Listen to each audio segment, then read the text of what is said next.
Okay girls, this is our lecture 41 on electromagnetic induction.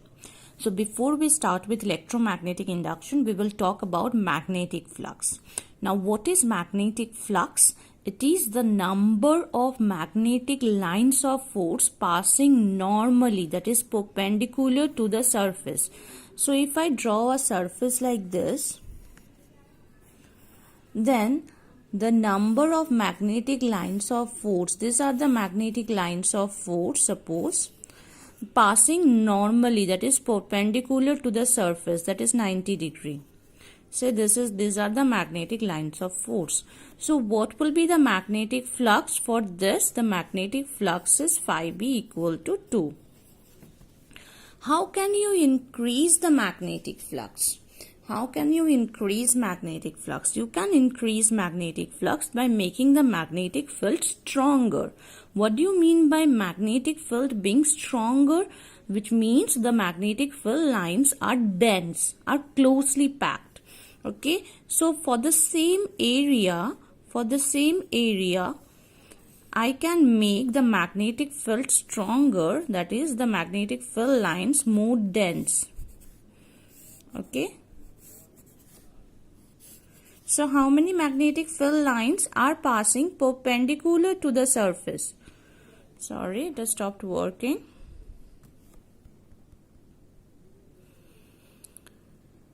The camera has stopped working. How many magnetic field lines are passing perpendicular to the surface? You can see 1, 2, 3, 4. So phi b equal to 4. Okay, so phi b can be increased if magnetic field B is increased. Okay, and if flux is the number of magnetic field lines passing perpendicular to the surface. Okay, what is area vector? Area vector is the outward drawn normal to the surface. So here the area vector is in this direction. So what is the angle between B and A? The angle between B and A is 0 degree. Here also the angle between B and A is 0 degree. Okay, area vector is the outward drawn normal to the surface. Outward drawn normal to the surface. Okay, and the angle between A and B is 0 degree. Now, if I increase the magnetic field, the flux will increase. You have seen that. Now, if this is the area, and through this 2 magnetic field lines are passing, or 3 magnetic field lines are passing, say, so phi b equal to 3. Okay, now if I increase the area, so how many magnetic field lines will pass? All the magnetic field lines will pass. So here the magnetic 1, 2, 3, 4, 5. So phi b equal to 5. So magnetic flux can be increased if I increase the area. So flux is proportional to B. More is the magnetic field, more is the magnetic flux. Flux is proportional to A. That is, more is the area, more is the magnetic flux. So flux is proportional to BA. Okay. The product of magnetic field and magnetic flux is removed by a constant. The constant is 1. Now the actual formula of phi is not BA but B dot A. It is the dot product of 2 vector quantities, or scalar product of 2 vector quantities. Scalar product of 2 vector quantities is a scalar quantity. So phi B flux is a scalar quantity.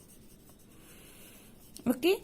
Now how it is? Let us suppose that you are having this surface and the normal to the surface is like this.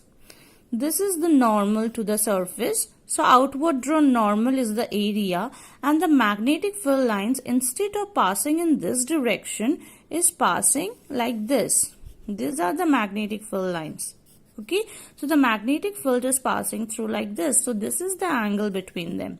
Now, according to the definition of magnetic flux, it is the number of field lines passing perpendicular to the surface. So which component of magnetic field lines is passing perpendicular to the surface? The B cos theta. B cos theta is passing perpendicular to the surface, whereas B sin theta is passing just grazing through the surface. This will not contribute, this B sin theta will not contribute to the magnetic flux. Only the component which is passing perpendicular through the surface will contribute to the magnetic flux. So only B cos theta is passing perpendicular through the surface. Okay, so this will contribute. So the flux will be A into, will it be A into B? No. It will be A into B cos theta, because B cos theta is passing perpendicular to the surface. So what is AB cos theta? We all know it is B dot A. So it is the scalar product of two vector quantities is a scalar quantity. What will be the SI unit of flux? What is the SI unit of B? Tesla. What is the SI unit of A? Meter square. So it will be Tesla meter square, or is also called Weber or WB. This is all you need to know about flux. Okay, now it is Faraday's experimental observation. Faraday's experimental observation. What is the observation? Faraday, what has he observed?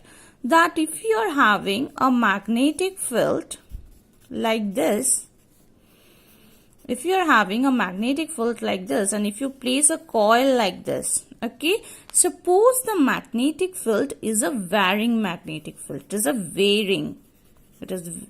varying magnetic field. It is changing, okay, in magnitude. What is the direction? What does this cross sign mean? That it is perpendicular to the plane of the page and inside, perpendicular and inside. Then there will be, if the magnetic field changes, if a closed coil is placed in a changing magnetic field, then what is the observation? That a current is induced in the coil. There is an induced current in the coil. Okay, so if B changes, if the magnetic field changes, and if there is a closed coil placed in a changing magnetic field, a current is induced in the coil.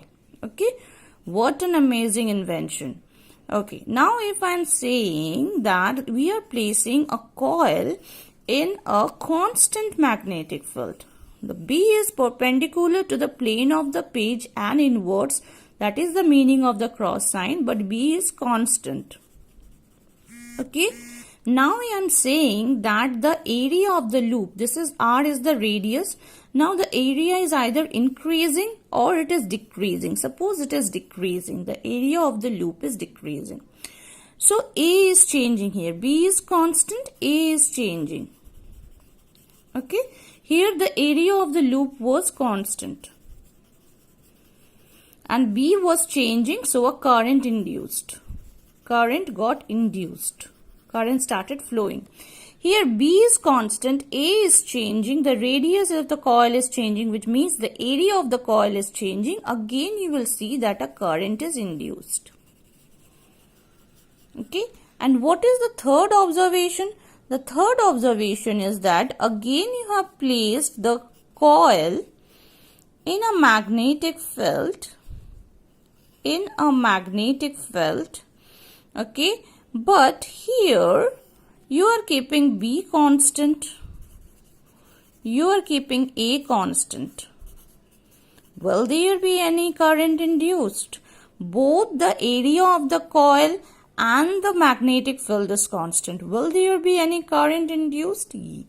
Only if the coil is rotating.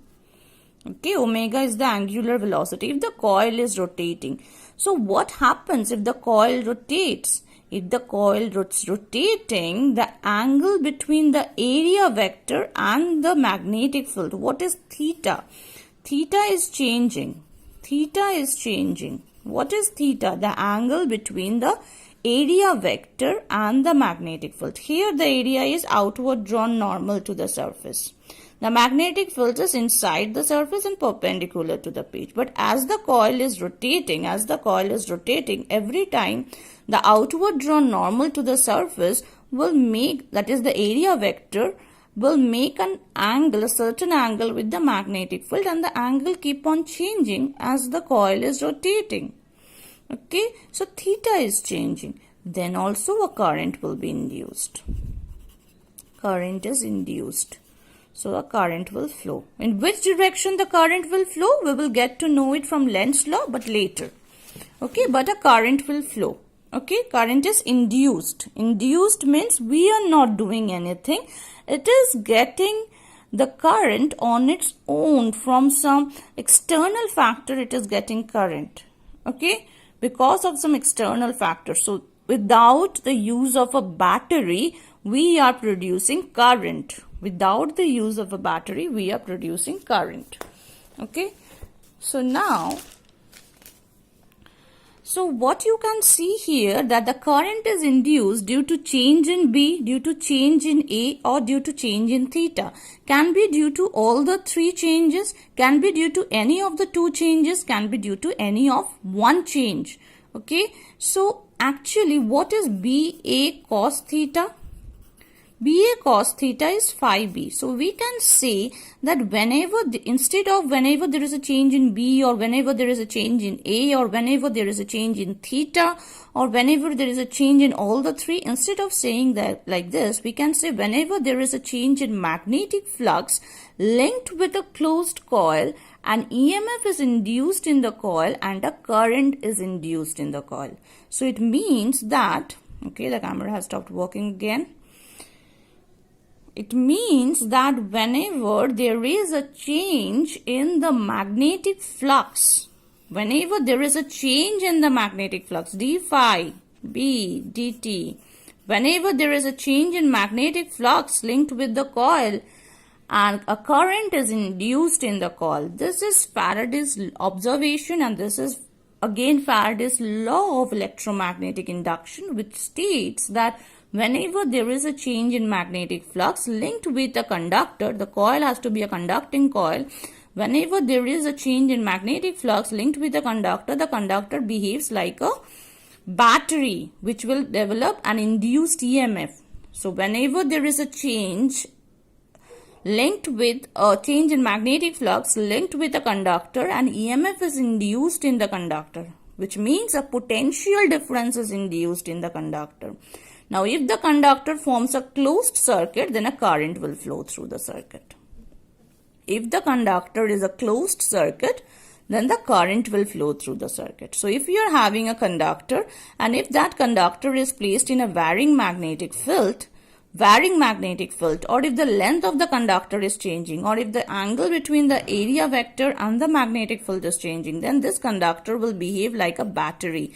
An EMF will be induced in the conductor. Okay, and if the conductor forms a closed loop, then a current will be induced in the loop.